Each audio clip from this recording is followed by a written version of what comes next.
orang dikatakan mampu untuk berkorban itu apa kriterianya? Sebab apa? Nanti kan diancam sama Nabi, dia mampu berkorban tapi tidak berkorban, tidak boleh dekat musuhnya Nabi, tidak boleh mendekati Nabi dan sahabatnya.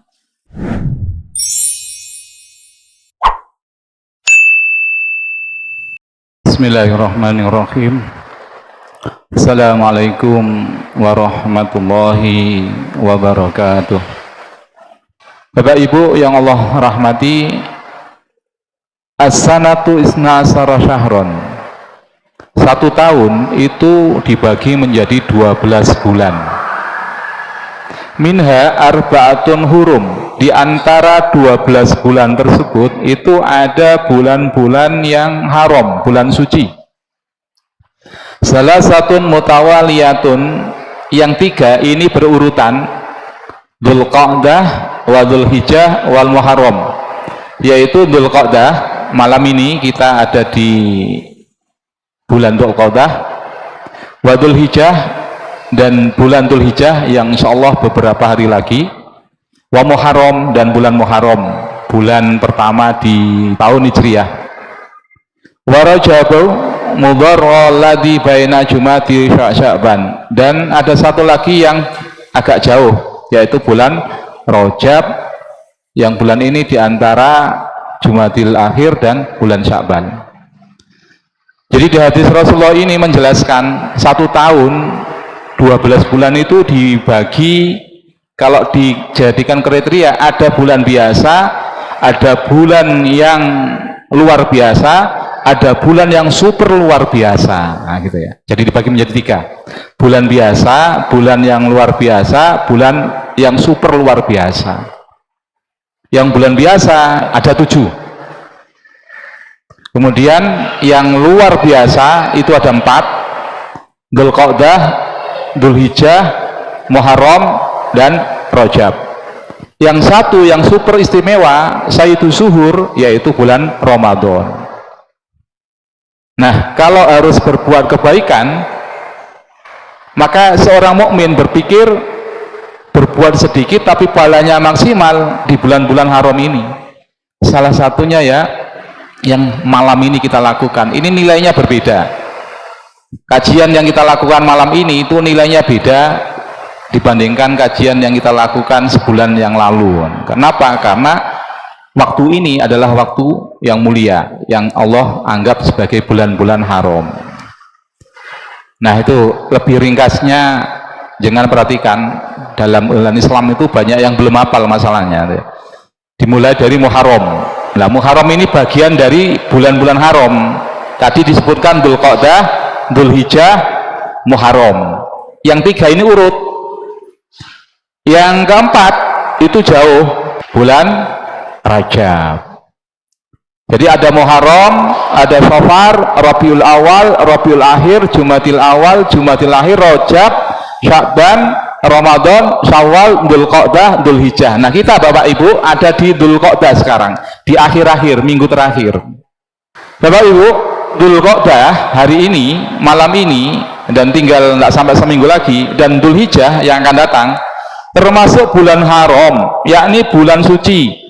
Pada bulan suci ini dilarang keras melakukan tindak kejahatan dan kemaksiatan. Bah, kalau di luar bulan 4 ini apa boleh berbuat maksiat? Tidak boleh. Artinya larangan itu dinaikkan statusnya. Kalau di bulan biasa kita berbuat maksiat itu dapat dosa, anggaplah dosanya satu keburukan itu 1, maka di bulan haram semacam ini itu bisa menjadi 10. Berbuat kemaksiatan 1, kalau di luar bulan haram itu dosanya 1, maka di bulan haram semacam ini itu bisa menjadi 10. Nanti di Ramadan bisa sampai 100. Nah, itu klasifikasinya. Inna iddata syuri indallahi isna asyara syahron fi kitabillah yauma khalaqas samawati wal ard minha arba'atun hurum. Kalau yang di atas tadi hadisnya, sekarang ayatnya. Sesungguhnya bilangan bulan pada sisi Allah itu ada 12. Kemudian kita lihat, minha di antara 12 bulan itu ada arba'atun hurum, ada 4 yang bulan suci, bulan mulia. Dzalika dinul qayyim fala tatlimu fihinna anfusakum. Nah, ini penekannya. Di bulan-bulan haram yang 4 tadi, jangan kalian menganiaya diri kamu. Maksudnya menganiaya gimana? Berbuat kemaksiatan itu sebenarnya kan mendolimi diri sendiri, menyiksa diri sendiri. Kalau dilakukan di luar bulan suci, entah yang Ramadan maupun yang 4 bulan-bulan haram ini, itu dosa. Itu juga menganiaya diri sendiri. Tapi di bulan-bulan suci itu penganiayaan kita terhadap diri kita. Kalau berbuat maksiat itu luar biasa. Jadi saya pernah bikin tulisan itu, orang sangat mencintai tapi sangat menyakiti. Siapa itu? Diri kita. Hampir tiap hari kita itu menyakiti diri kita sendiri. Kapan itu? Ketika kita berbuat dosa.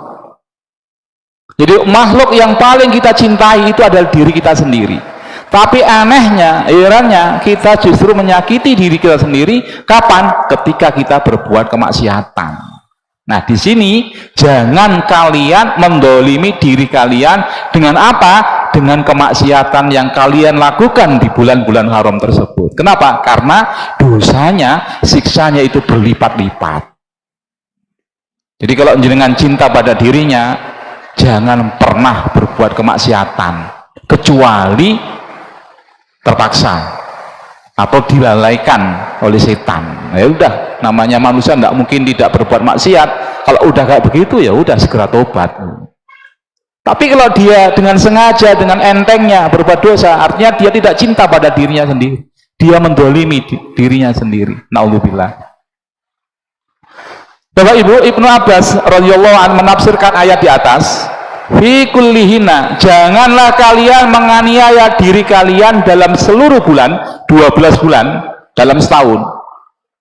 Kemudian Allah mengkhususkan 4 bulan sebagai bulan-bulan haram, dan Allah pun mengagungkan kemuliaannya. 12 bulan tidak boleh kita mendolimi diri kita, menganiaya diri kita dengan berbuat kemaksiatan. Tapi di bulan yang haram, yang 4, kata Ibnu Abbas, penekanannya lebih sangat lagi. Allah juga menjadikan perbuatan dosa yang dilakukan di dalamnya lebih besar. Jadi koruptor kalau dilakukan di hari-hari ini itu dosanya berlipat-lipat. Orang ghibah kalau dilakukan di hari-hari gini, bulan Dzulqa'dah, Dzulhijjah, Muharram dan Rajab nanti, itu dosanya berlipat-lipat. Nah, dibalik demikian pula Allah menjadikan amalan soleh dan ganjaran yang dilipat gandakan di dalamnya lebih besar pula. Tafsir Ibnu Katsir jilid 3 halaman 26. Ketika jenengan sedekah 1 gelas hari ini itu beda dengan yang jenengan lakukan 1 bulan yang lalu. Kenapa? Bulan Syawal itu bulan biasa jika dibandingkan bulan Dzulqa'dah. Jadi semangat kita. Kenapa? Kita ini kan bisnis pahala kan, kita ini pengusaha pahala. Lah pengusaha itu kan cari momen kapan keuntungan besar bisa didapat dengan prinsip ekonomi, mengeluarkan biaya sedikit tapi keuntungan luar biasa. Sama ketika kita bertransaksi dengan Allah, kita beribadah itu nanti akan dikasih keuntungan pahala. Itu berpikir saat ini amalan sedikit, sedekah sedikit, 1 gelas itu bisa beribu-ribu gelas balasannya. Itu harus menjadi keyakinan kita. Kenapa?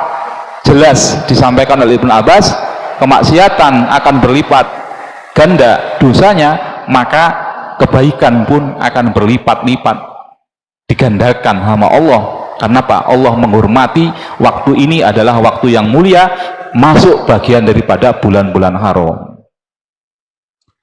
Nah, kalau kita udah paham Bapak Ibu tentang keutamaan bulan-bulan haram, maka kita lihat sekarang yang lebih super hebat lagi, yaitu di bulan Dzulhijjah. Ada hadis yang ini bisa menjadi renungan kita dan kita amalkan tentunya. Mamin ayamin, tidak ada satu hari pun al amalu soleh fiha ahabbu ilallah, yang amal kebaikan lebih Allah cintai, ahabbu isim tafdhil. Tidak ada satu hari pun jika dibandingkan dengan hari itu ketika ada orang berbuat kebaikan itu lebih Allah cintai min hadil ayam, yakni ayyamul asyri, dibandingkan dari 10 hari ini. Hari apa? Tanggal 1 Dzulhijjah sampai tanggal 10 Dzulhijjah. Qalu ya Rasulullah, wahai Rasul, wala jihad fi sabilillah, apakah amalan tersebut tidak bisa dikalahkan juga dengan jihad di jalan Allah? Kata Rasulullah, wala jihad, jihad pun tidak sanggup menandingi amal di tanggal 1 sampai 10 Dzulhijjah itu. Artinya apa? Jenengan sedekah 1 gelas di tanggal 1 sampai tanggal 10 Dzulhijjah itu lebih Allah cintai daripada jihad di jalan Allah. Insya Allah. Tapi belum selesai. Illa rajulun kharaja binafsihi. Nah, ada mustasna ilahnya, ada istisnanya, ada pengecualinya. Kecuali orang yang berangkat pergi ke medan perang berjihad di jalan Allah dengan hartanya dan nyawanya. Falam yarji min dzalika bisyai', tapi dia tidak kembali, hartanya tidak ada yang kembali, nyawanya pun tidak kembali, pulang tinggal nama. Artinya apa? Yang sanggup mengalahkan amalan 1 sampai 10 Dzulhijjah itu adalah mati syahid. Kalau hanya jihad perang masih kalah kecintaannya dibandingkan 1 sampai 10 Dzulhijjah. Insya Allah umat Rasulullah itu mulia sekali, dihormati benar sama Allah. Jadi yang sanggup mengalahkan amal yang sangat dicintai Allah dari tanggal 1 sampai 10 adalah orang mati syahid. Dia syahid tidak syahid dengan nyawanya saja, tapi syahid dengan harta bendanya. Nah, yang kita carikan itu. Makanya didesain 1 sampai 10 nanti kita istimewakan benar itu. Hidup ini cari pahala. Karena itu yang akan kita bawa pulang nanti. Kenapa saya berani bekerja? Karena kalau saya tidak kerja akan susah hidup saya, tidak bisa nafkahi anak istri. Tapi kalau saya tidak nyiapkan pahala, nanti pasti saya akan susah di hidupan akhirat. Kalau di dunia saya tidak bisa makan minum, saya bisa minta ke Pak Ji Imam, ke Pak Sutyono, bisa minta saya, ada yang nolong. Tapi kalau di akhirat siapa yang bisa saya mintai tolong? Yang sanggup menolong saya hanya satu, amal kebaikan kita yang kita bawa dari dunia ini. Sekarang kita lihat amalan utama di bulan Dzulhijjah. Yang pertama, berpuasa. Karena Rasulullah sallallahu alaihi wasallam yasumu tis'a Dzulhijjah wa yauma Asyura wa salasata ayyam min kulli syahrin awal sunaini min syahri wal khamis. Rasulullah itu pada 9 hari awal Dzulhijjah, tanggal 1 Dzulhijjah sampai 9 Dzulhijjah itu berpuasa. Dan ini diamalkan oleh para sahabat beliau, Ibnu Abbas, Hurairah dan sebagainya, itu mengamalkan itu. Juga berpuasa di hari Asyura 10 Muharram, ini lain tema ya. Berpuasa 3 hari setiap bulannya, berpuasa Senin Kemis. Jenengan kita ini kalau ngaku umat Rasulullah, nah ini sunnah yang jenengan ikut itu ini, nggak usah aneh-aneh ikut sunnah yang lain, nah, ini aja dulu.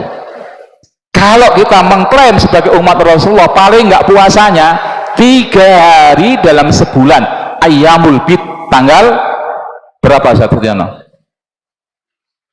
12, 13, 14, 15, minimalis itu. Dan sampai nanti kita meninggal tidak pernah puasa ayyamul bid. Tidak, saya kuat naikkan menjadi Senin Kemis, berarti 1 bulan bisa 8 kali. Naik lagi kalau bisa Daud. Lah khusus 1 Dzulhijjah sampai 9 itu full Nabi. Boleh. Di tanggal 10-nya tidak boleh, haram jangan berpuasa. Nah, sekali-kali. Umur berapa sudah? Masa tidak pernah puasa full dari 1 sampai 9 Dzulhijjah? Nah, sekarang keutamaan puasa Arafah. Siyamu yaumil Arafah ahtasibu 'alallahi ay yukaffira sanah allati qablahu wa sanah allati ba'dahu. Puasa Arafah tanggal berapa, Kat? Arafah tanggal 9, ketika jamaah haji saudara kita sedang berwukuf. Yang haji haram berpuasa, yang di Indonesia, yang di Malaysia, yang tidak wukuf pokoknya itu disunahkan puasa Arafah tanggal 9. Apa pahalanya? menghapus dosa setahun yang lalu dan setahun yang akan datang. 2 tahun dosa kita dihapus sama Allah. Kalau kita merasa punya dosa, wajibkan diri untuk puasa Asyura ini. Kalau merasa tidak punya dosa, nggak usah puasa, sudah enteng kan? Kalau punya merasa dosa, hapus ini, dijamin Rasul itu tidak pernah bohong. Enteng dalam Islam sebenarnya.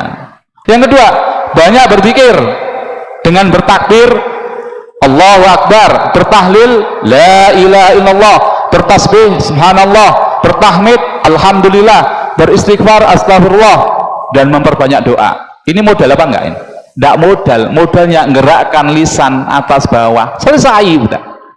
Kita lihat dalilnya. Wa qala Ibnu Abbas wadhkurullaha fi ayyamin ma'lumat ayyamul ashr wal ayyamul ma'dudat ayyamut tasrik. Wa kana Ibnu Umar wa Abu Hurairah yahrujani ila suq fi ayyamil asri yukabbirani wa yukabbirun nas bi takbirihima. Ibnu Abbas berkata, berzikirlah kalian pada Allah di hari-hari yang ditentukan, yaitu 10 hari pertama Dzulhijjah, tanggal 1 sampai 10, terus hari-hari tasrik. Berarti 1 sampai 13 itu kita diminta untuk bertakbir, zikir yang seperti yang kita sampaikan tadi, dan itu dikeraskan sunnahnya. Ibnu Umar dan Abu Hurairah keluar ke pasar pada 10 hari pertama Dzulhijjah, lalu mereka bertakbir, lantas manusia pun ikut bertakbir. Insyaallah. Siapa ini pelaku utamanya? Ibnu Umar, putranya Umar. Ibnu Umar ini Bapak Ibu terkenal sahabat yang sangat hati-hati terhadap sunnah Nabi. Apa yang Nabi lakukan itu beliau lakukan. Kenapa? Ingin nyunah sekali. Sampai Nabi itu pernah lewat suatu tempat kemudian nundukkan kepala beliau, maka Ibnu Umar lewat itu juga nundukkan. Kenapa? Ingin mencontoh Rasulullah. Nah, sama Abu Hurairah keluar ke pasar, ke toko, ke madrasah, ke sekolah, kemudian apa? Takbir, dan dikeraskan. Karena mereka berdua bertakbir dengan keras, maka orang-orang pun mengikuti takbir mereka berdua.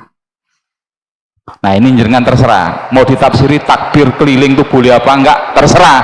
Takbir berjamaah boleh apa enggak, terserah jenengan, keyakinannya jenengan kayak apa, tapi paling enggak minimal kita lakukan. Tapi kalau sekarang kayaknya jadi fitnah. Pak, nanti Pak takbirnya Pak kalau udah Idul Adha dah nyembelih itu baru takbir, sama habis sholat ayam tasrik. Padahal sunnahnya yaitu sunnah juga, tapi yang lebih sempurna ya ini. Kenapa Anda terbiasa? Karena tidak membiasakan diri. Maka yang sunnah, yang benar kalau kita paksakan sekarang dianggap bahaya, dianggap tidak sunnah. Kenapa? Umat sudah jauh dari ajaran agamanya. Muhammad bin Ali pun bertakbir setelah sholat sunnah. Tidak hanya sholat wajib fardu 5 waktu, tapi habis sholat duha takbir juga. Zikirnya diganti dengan takbir itu. Enggak. Terserah jenengan mau ditafsiri kayak apa monggo, penting itu hadis riwayat Bukhari tapi sanadnya mu'allaq, tapi tetap bisa digunakan. Nah Bapak Ibu, yang pertama tadi adalah puasa, yang kedua banyak zikir, yang ketiga menunaikan haji dan umroh. Nah ini modal, ini modal nyerah kita. Yang ekonomi elit, ekonominya sulit, ini tidak bisa ini. Kalau yang pertama puasa sama zikir itu tanpa modal, siapapun sanggup. Su'ilan Nabi sallallahu alaihi wasallam ayyul a'mal afdal. Nabi ditanya amal apa ya Nabi yang paling utama? Qala imanun billah wa rasul. Iman kepada Allah dan Rasul. Kita ada semua Bapak Ibu. Kita ini sudah makomnya tinggi kalau beriman pada Allah dan Rasul. Tapi Bapak Ibu, iman itu dibutuhkan. Definisinya iman itu mengucapkan di lisan, hati meyakini, jawarih, anggota tubuh membuktikan. Sumakila ya Nabi setelah beriman pada Allah dan Rasul, apa yang lebih utama? Jihad fisabilillah, jihad ke medan perang. Makanya yang tadi kita sampaikan, puncak kebaikan seorang mukmin adalah mati syahid. Di atas itu dan ada lagi. Sumakila sumamada qala hajjun mabrur, haji yang mabrur. Insyaallah. Makanya saudara kita puluhan bahkan bisa sampai ratusan dengan biaya selamatannya itu rela dikeluarkan. Untuk apa? Hanya satu sebenarnya, ingin dapat ampunan dari Allah biar masuk surga. bukan ingin dipanggil Pak Haji Bu Haja, enggak. Kalau niatnya Pak Haji Bu Haja, perlu direvisi itu niatnya, bahaya. Man hajalillah falam yafus walam yafsuk roja kayami waladatu umuhu. Siapa yang haji, dia tidak berkata kotor, tidak berkata seronok, dia kemudian pulang ke tanah airnya seperti dia baru dilahirkan ibu kandungnya. Artinya apa? Bersih tanpa dosa. Kalau udah bersih tanpa dosa, wajib masuk surga. Surga itu hanya boleh dimasuki orang yang tidak punya dosa, meskipun tidak punya salah, tidak punya pahala sedikit pun, tetap dia akan masuk ke surga. Jadi rumus kita mau masuk surga itu gampang, menolkan, mengzerokan dosa kita. Nah, dosa itu bisa digempur dengan apa? Dengan kebaikan. Artinya pahala yang bisa menghapus dosa. Makanya kita semangat cari pahala itu kan bukan, wah saya udah dapat sekian pahala, bukan begitu. Kita ini jaga-jaga jangan sampai dosa kita lebih banyak daripada pahala kita. Kalau sampai dosa kita lebih banyak daripada pahala kita, jelas kita mampir neraka. Itu yang tidak kita kehendaki. Makanya perbuat kebaikan yang sebanyak mungkin dengan harapan nanti bisa menutup kesalahan kita. Kalau kesalahan kita ketutup, kita kayak baru dilahirkan ibu kita tanpa dosa, surga sudah menjadi jalan hidup kita di akhirat nanti. Sekarang keempat, memperbanyak amal soleh seperti sholat. Ini tidak mudah lagi ini. Sholat sunnah maksudnya. Kalau sholat 5 waktu tidak perlu dibahas sudah. Sedekah, membaca Al-Quran. Nah, dulu kita punya kebiasaan di Ramadan 1 hari khatam 1 juz. Kita apa? Ulang lagi itu. Mumpung momennya dapat. Sebenarnya kan kita udah terbiasa kan, hanya ngurangi aja. Makanya jangan sampai kita, mohon maaf, di bulan-bulan haram ini sama dengan baca Qur'annya di bulan-bulan biasa. Berarti tidak ada peningkatan kita. Nafsu kita terhadap pahala itu tidak ada. Harus dinaikkan nafsu kita terhadap pahala itu. Dan berdakwah ya begini nih, atau dengan hartanya, atau dengan tenaganya. Kemampuan kita apa? Ya kita gunakan untuk mengajak orang kebaikan. Beramar ma'ruf nahi mungkar. Mujahid berkata, amalan di 10 hari awal Dzulhijjah akan dilipat gandakan. Tadi ini memperkuat ya.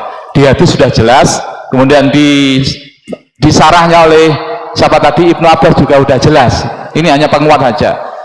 Di Lataiful Ma'arif 408, memperbanyak amal soleh. Yang kelima Bapak Ibu, berkurban di hari Nahar, yaitu tanggal 10 Dzulhijjah dan hari Tasyrik. Berarti tanggal 10, 11, 12, 13. Ada 4 hari kita dianjurkan untuk berkurban itu. Washolli li rabbika wanhar, dirikan sholat dan berkurbanlah. Kita bahas sekarang. Mayoritas ulama berpendapat bahwa menyembelih kurban adalah sunnah muakkad, sunnah muakkadah. Tidak wajib Bapak Ibu. Meskipun perintah, fasholli li rabbika wanhar. Wanhar itu kalau belajar bahasa Arab itu adalah fi'il amr, perintah. Tapi tidak setiap perintah itu wajib. Maka di sini ulama sepakat berkurban itu adalah sunnah muakkadah, sunnah yang sangat ditekankan sekali. Bahkan di hadis, siapa yang mampu kemudian tidak berkurban, jangan sampai dekat-dekat dengan tempat sholat kami, kata Rasulullah.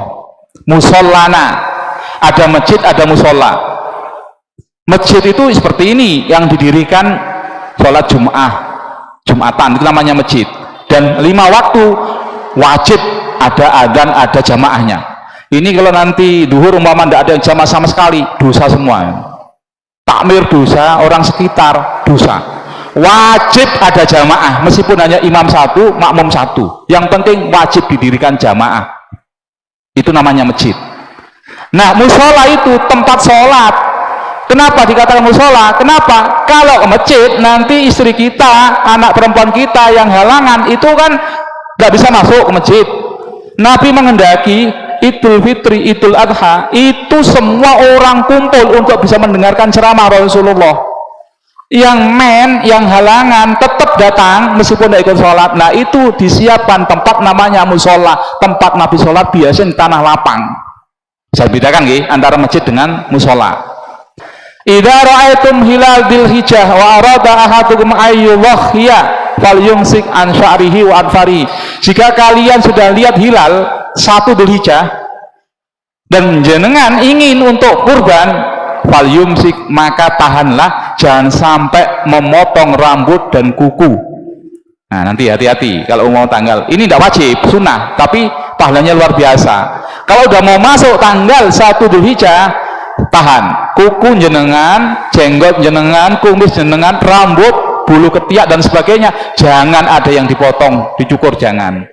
Meskipun tidak haram, tapi itu sunnahnya begitu. Nah, sekarang dirapikan dulu, mumpung belum, dipotongin dulu kukunya dan sebagainya, persiapan.